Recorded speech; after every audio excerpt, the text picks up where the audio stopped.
কাফনের কাপড়ে কোনো পকেট থাকে? থাকে না, নিয়ে যেতে পারবেন না।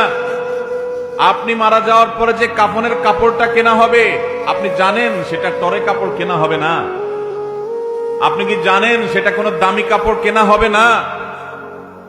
কাপড়ের মধ্যে সবচেয়ে সস্তা কাপড় দিয়ে আপনাকে কাফন দেওয়া হবে। কারণ যাদের জন্য এই সুদের কারবার করে টাকার পাহাড় গড়েছেন, সেই সন্তানরাই বলবে, এবং তাদের বলাটা অযৌক্তিক না, যে এখানে দামি কাপড় দিয়ে লাভ কি, মাটির সাথে মিশে যাবে, নষ্ট হয়ে যাবে, কে দেখবে? দামি সাবান দিয়ে আপনাকে গোসল করাবে না। এই দুনিয়া থেকে কিছু নিয়ে যেতে পারবেন না, সব রেখে যেতে হবে। ভাগ বটরা করে ছেলে মেয়েরা খাবে, আর হারাম কামাই করছে না আপনি, জবাব দিতে হবে আপনার। আপনার চেয়ে বড় নির্বোধ কে আছে যে কামাই করবেন, চুরি করবেন যাদের জন্য, তারা কেউ আপনার চুরির দায় নিবে না। আপনার শাস্তি আপনাকে ভোগ করতে হবে, তারপর আপনি অপরাধ করছেন।